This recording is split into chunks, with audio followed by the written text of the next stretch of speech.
미국 규제 당국이 볼커 룰을 최종 승인했습니다. 워낙 강도 있는 금융위기 방지책이다 보니 앞으로 증시를 비롯한 국제 금융시장에 어떤 영향을 줄 것인가 초미의 관심사로 대두되고 있습니다. 우리 금융시장 입장에서도 커다란 변화를 몰고 올 것으로 예상되고 있는데요. 볼커 룰의 구체적인 내용과 함께 시장에 미칠 영향까지 긴급 진단해 드리겠습니다. 한국경제신문사 한상준 논설위원 나와 계십니다. 위원님 안녕하십니까? 네, 안녕하십니까? 예. 지난 2년 이상 끌어왔던 이른바 볼커 룰이 이제 통과가 됐습니다. 먼저 볼커 룰이 무엇인지부터 하나씩 짚어보겠습니다. 예, 볼커 룰을 아시려면 2010년도에 미국의 금융위기 방지 차원에서 이렇게 마련했던 미국의 단일 금융계획법, 일명 도드 프랭크법이라 그러죠. 아마 2010년대 방송 내용을 이렇게 뒤집어보면 가장 많이 나왔던 용어 중에 하나다 이렇게 보시됐습니다. 시청자분께서 그때 그렇게 많이 그렇게 떠들었었는데 이게 어디 갔을까 했을 때는 워낙 그 강도 있는 내용을 담고 있기 때문에 사실 그 월가의 생존이라든가 금융사의 생존만 관련되어 있기 때문에 갈등이 상당히 심했었거든요. 예. 그래서 2년 동안 이렇게 되다가 사실은 분위기는 이것이 결국은 당초 예상보다 금리가 빨리 극복되다 보니까 이게 경우에 따라서는 그냥 잠복되지 않느냐. 선크라울이죠. 법률에서 보면 그냥 이렇게 꽃을 피우기 전에 그냥 죽지 않느냐 하는 이런 시각이 강했습니다. 근데 이번에 마침내 2년간의 진통 끝에 이것이 통과됐었는데요. 역시 미국의 그 금융 시스템, 위기 방지를 위한 금융 시스템을 마련하는 법이다. 이렇게 보시면 되겠습니다. 그 중에 지금 말씀하신 볼커 룰은 단일 금융법의 핵심적인 내용, 이론과 각종 여러 가지 정신이라든가 이런 점을 담고 있는 내용이다 이렇게 보시면 됐습니다. 그런 각도에서 사실상 이 내용이 앞으로 지금보다도 지금 한번 보시기 바랍니다. 오늘 금융개혁법이 이 단일 볼커 룰이 시장에 미치는 충격이 적다 이렇게 해서 이것을 의미를 축소시키면 안 됩니다. 미국에 보면 금융의 골격을 짜는 거거든요. 시간이 가면 갈수록 얘기 나올 겁니다. 예. 그래서 자막을 박 PD께서 첫 번째 질문에 자막을 비춰줄지 모르겠습니다는 앞으로 사실 미국의 볼커 룰과 관련해서 미국의 규제에 관련된 소위 5가지 법, 아직 자막이 안 나오고 있네요. 요 5가지 법과 관련해서 지금 이렇게 정책기관하는 FRB 아시겠죠? 그 다음에 FDIC, 이것은 연방예금공원공사 다 이렇게 보시면 되겠고요. OECD 통화관리청, 그리고 SEC 증권관리위원회, 그리고 상품선물위원회 CFTC 요 용어들이 많이 나올 겁니다. 그래서 이것이 5가지 규제와 관련된 이렇게 감독기관이 이렇게 승인해서 마침내 통과했다 이렇게 보시면 됐습니다. 예. 이 글로벌 금융위기를 겪은 이후에 금융위기를 초래한 금융사들의 고위험 투자를 좀 제한하자라는 이 부분에 이제 초점을 또 두고 있는데요. 볼커 룰과 관련된 법안들 하나하나 구체적으로 좀 알아봤으면 좋겠습니다. 먼저 말씀해 주신 이 도드 프랭크 법안 무엇인지부터 들어보겠습니다. 위원님. 지금 오늘 이데일리 죄송합니다. 예. 이렇게 매스컴상에 나오는 이런 용어들은 아주 그 내용이 일부입니다. 그래서 네. 자기자본 규제라든가 이런 거에서 요약된 내용만 이렇게 말씀하시면 이 내용을 전부 알지는 못한다. 상당히 방대한 내용입니다. 예. 그렇기 때문에 우리가 이 방송을 통해서 한국경제 방송을 통해서 한 달간 제가 얘기하더라도 모자랄 내용이다. 이렇게 보시면 되겠는데요. 지금 보면 이 도드 프랭크법이다 이렇게 하는 것은 그만큼 진통을 많이 겪었기 때문에 당시에 이 법을 가지고 의견 충돌했을 때 미국의 의원에 해당되는 도드라든가 프랭크법 요 사람들이 중재해서 마지막 마련했던 법이거든요. 예. 그래서 미국의 단일 금융개혁법을 도드 프랭크법이다 이렇게 일명 붙이는 것은 바로 그렇다 이렇게 보시겠습니다. 왜 이렇게 인터넷상에 나오는 용어들 가지고 내용 가지고 이것을 해석할 수 없냐면 이 법의 내용이 무려 4,000페이지입니다. 예. 4,000페이지에 400개 법안을 담당하고 있거든요. 예. 그래서 무슨 자기자본 규제라든가 뭔가 이렇게 해서 이 내용만 얘기하면 이 법의 정신을 굉장히 왜곡한다 하는 걸 말씀드립니다. 그런 각도에서 이 법이 아주 강대한 법을 갖고 있는데요. 사실 이 법을 한 가지를 이렇게 하면 미국의 금융의 정신이 잡혀 있다 이렇게 보시면 되는데요. 미국은 사실 금융의 역사를 이렇게 보면 커머셜 뱅크, 시중은행과 인베스트뱅크, 투자은행 간에 합쳤다 띄었다, 쳤다 떼었다 이 역사다 이렇게 많이들 얘기합니다. 저희처럼 금융을 전공한 입장에서 보면 그래서 1930년대에는 그때의 위기가 대공황 발생했지 않습니까? 네. 그런 각도에서는 금융이 제 역할을 못했다 해서 당시에 그라스 스티글법 해가지고 이 커머셜 뱅크 시중은행과 사실 인베스트뱅크 간에 뛰어난 법이거든요. 근데 이번에 위기 방지 차원에서 이번에도 2008년대 금융위기가 발생했으니까 금융위기 재발 방지 차원에서 사실 노드 프랭크법 미국의 단일 금융법도 1930년대 그라스 스티글법의 부활이다 얘기하는 것은 2008년 이전에 사실 미국의 금융위기를 발생했던 것은 미국의 과다한 금융이 커지고 과다한 금융이 커진 것은 왜 그러냐 하면 커머셜 뱅크와 인베스트뱅크를 통합시켜 놔서 문제다. 그래서 금융이 탐욕으로 갔다. 그러니까 금융의 규제하기 위해서 이번에도 이 커머셜 뱅크와 인베스트뱅크를 띄워놔야 된다 하는 것이 도드 프랭크법의 아주 중요한 그 골격이거든요. 우리가 보면 미국의 그 금융 역사를 잘 이해하지 못하는 사람 같은 경우에는 이 내용을 잘 이해하지 못합니다. 그런 것 같아서 시간이 가면 갈수록 제가 이 내용을 좀 얘기하겠습니다. 향후에 금융산업이라든가 이게 가장 큰 골격에 해당되는 거거든요. 예. 그런 측면에서 보면 시청자 여러분, 도드 프랭크법은 미국의 금융의 역할이 커지면 커머셜 뱅크와 인베스트뱅크를 띄워놓는다. 그 다음에 금융의 역할가 축소되면 다시 붙여놓는다. 이렇게 이해하시면 되지 않냐 생각합니다. 그래서 위기 재발 방지 차원에서 금융의 커머셜 뱅크와 인베스트뱅크를 띄워놓는 게 1930년대 라스티글법의 부활에 해당되는 것이 이번에 마련된 도드 프랭크법의 내용이다 이렇게 볼 수 있습니다. 위원님께서 언급을 해주셨지만 4,000페이지, 전문이 4,000페이지에 달하고 법안 개수가 400개 법안이다. 그만 보더라도 5년 전에 발생했던 금융위기가 얼마나 심각했었나 하는 부분을 느낄 수가 있는데요. 금융위기 이후에 사실 뭐 여러 사람들이 생각했던, 예상했던 것보다 빠르게 회복은 되고 있습니다만 현재 어느 단계에 와 있는지 일단 점검을 해봐야겠습니다. 볼커 룰의 내용을 좀 자세히 말씀을 드리겠는데요. 지금 그 내용에 앞서서 왜냐하면 지금 도드 프랭크법과 볼커룰은 구별을 해야 된다 하는 얘기를 좀 말씀을 드리겠는데요. 지금 이제 자꾸 개념상이 혼란이 되다 보니까 시청자분이 바로 이제 금융위 가면 이걸 해결을 얘기 못 합니다. 일단 볼커룰을 좀 주요 내용을 말씀을 드려야 되는데요. 오늘 승인된 볼커룰은 대체로 보면 이 볼커라는 섬은 미국의 그 역사에서 보면 가장 정치적 지주에 해당됩니다. 그래서 내년 2월 달에 한국경제TV가 야심차게 말하는 국제금융 컨퍼런스에서도 이 볼커 룰이 아마 참석해서 우리나라에서 한국경제TV가 마련한 컨퍼런스에 이분이 오시게 되거든요. 근데 그만큼 이 송재조 대표를 비롯해서 임직원께서는 내년도에 이 볼커 룰이 국제금융시장과 한국의 금융시장에 미칠 영향을 생각해서 그분을 모시고 오는 거거든요. 그런 측면에서 보면 시간이 가면 갈수록 이 폴 볼커라는 사람이 굉장히 관심이 될 거로 이렇게 보이는데요. 크게 보면 볼커룰, 강력한 규제, 저승사자라 표현한 볼커룰의 내용은 크게 보면 4가지다 이렇게 보겠습니다. 일단은 금리가 왜 발생했을까 했을 때는 복잡한 파생금융 기법이 문제다. 그래서 복잡한 파생금융 기법에 규제하는 것이 가장 큽니다. 투자자 입장에서는 자 무슨 상품이 나왔는데 이게 여러분도 많이 느끼셨죠? 이게 도대체 금융사에 판매하는 사람조차도 해설을 못한다는 얘기거든요. 이런 것이 과연 금융위 문제를 방지하는데 어떻게 도움되겠느냐 하는 측면에서는 너무 복잡한 파생 상품 규제가 사실상 앞서 말씀드렸듯이 자기자본 규제보다도 더 볼커룰의 핵심적 내용이다. 투자자 입장에서 이제 모든 상품 이해해달라. 그러면 복잡하고 이런 것은 이렇게 하지 않느냐. 복잡하게 하는 것은 도덕적 해이 문제를 발생시킨다. 그게 도덕적 해이가 금융위기니까요.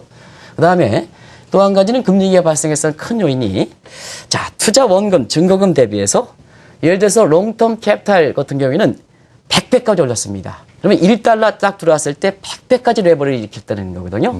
그러면 디레버리지 과정에서 그만큼 자본이 축소되면 자본이 끌어들여야 되니까 국제적으로 신용 경사기 현 상태에서 신용의 경사가 되면 자산시장에 폭락 현상이 발생하는 거거든요. 그런 문제가 이렇게 이번에 그 규제 내용에 들어간다 이렇게 보시면 되겠고요. 이 내용이 지금 현재 국내 금융사들도 다 운영하는 겁니다. 우리가 좀 이렇게 시간을 맞추는 것보다는 이런 내용이 하는 것이 굉장히 중요하거든요. 또 한 가지는 이 금융사들이 자기 자본의 금융사의 본질에 맞게끔 운영하는 게 아니라 사실 다른 쪽에 많이 했거든요. 탑 트레이딩이라고 합니다. 예. 이런 것이 금지한다 이렇게 보시면 되겠고요.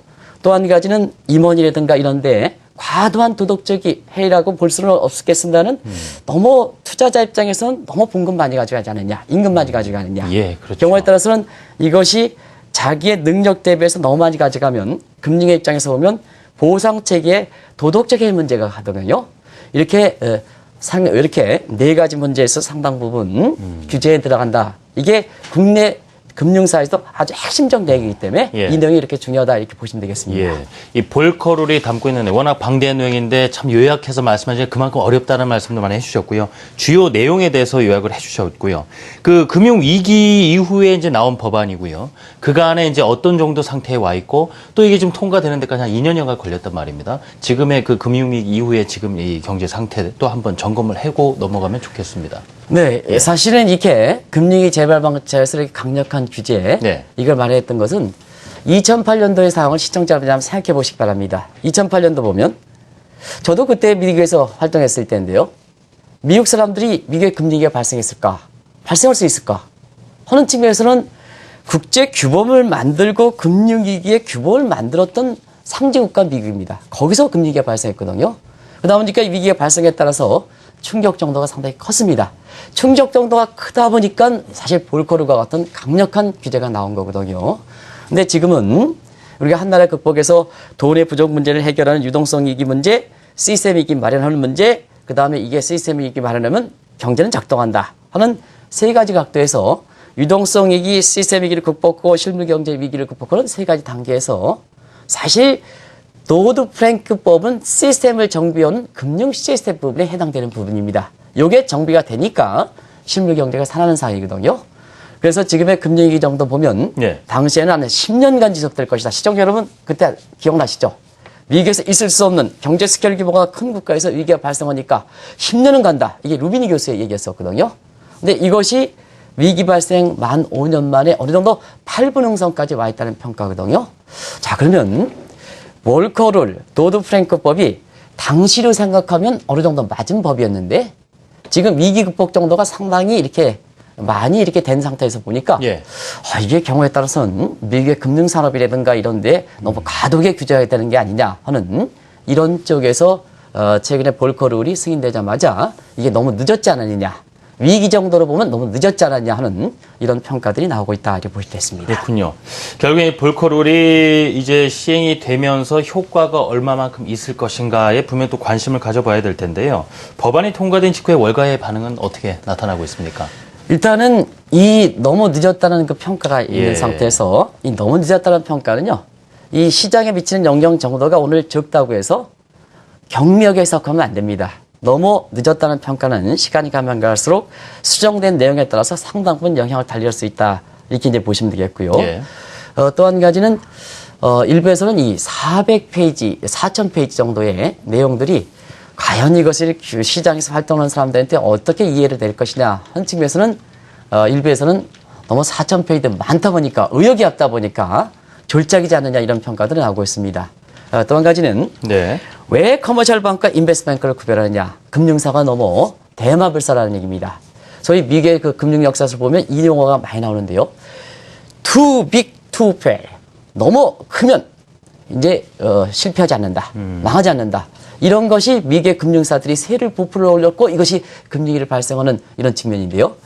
이번에 도드 프랭크법과 볼커룰이 바로 그것을 이렇게 규제를 한다는 얘기입니다. 다시 말하면 대마 불사의 신화를 붕괴시킨다는 얘기입니다. 근데 문제는 그렇습니다.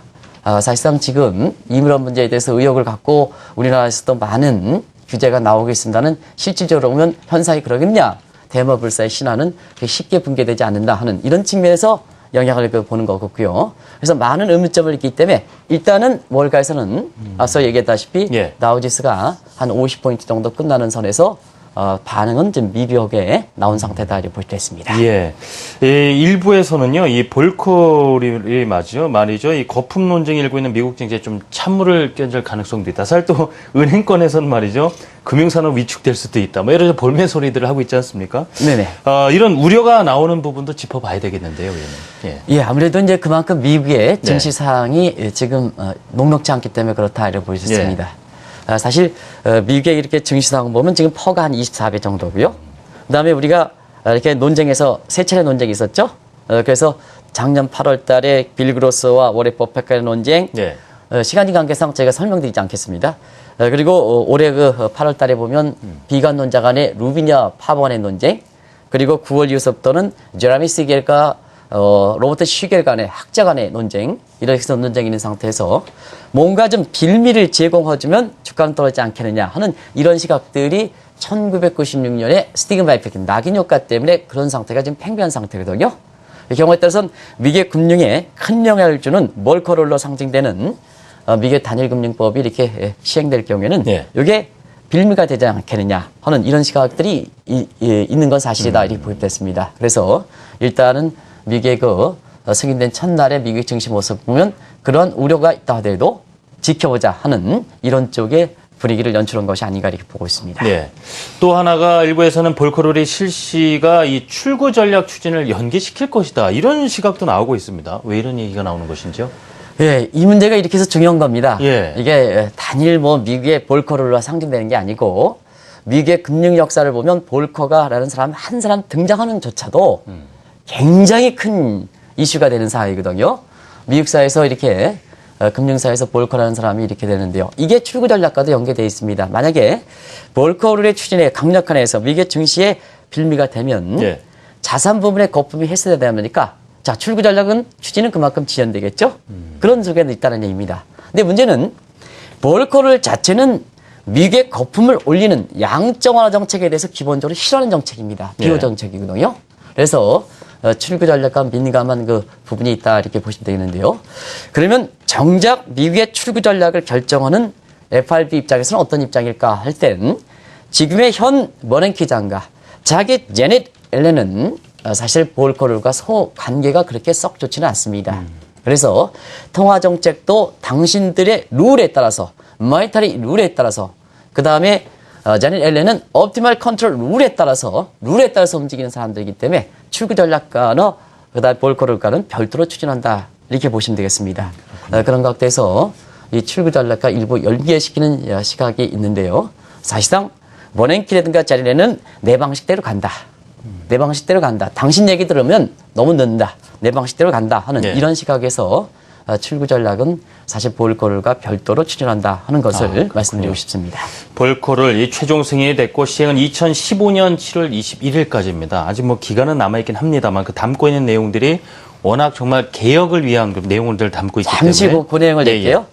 추진되더라도 금융사들은 법규범 추진해서 그때부터 스타트가 되는 게 아닙니다. 그때까지 완료를 이제 해야 되는 거죠. 그렇죠. 그 이전에 준비를 다 하기 때문에 일부 사람이 여기 와서 2015년 7월에 추진하기 때문에 별로 시장에 영향을 미치지 못합니다. 이러는데요. 그때부터 법규범 추진하면 금융사들은 미리 준비를 해서 스타트에 갈 때 적용을 돼야 되거든요. 그 전까지 완료를 해야 되는 시점입니다. 그래서 오늘 일부 인터넷상에 그렇게 해서 2015년 7월이니까 지금은 그렇게 영향이 없습니다 하는 것은 잘못된 해석이다 하는 걸 말씀드리고 싶습니다. 보충 설명 감사드립니다. 자, 이렇게 해서 오늘 볼커룰 최종 승인을 두고 미칠 시장의 영향까지 자세히 짚어봤습니다. 지금까지 한국경제신문사 한상천 논설위원과 함께했습니다. 위원님 감사합니다. 네, 고맙습니다.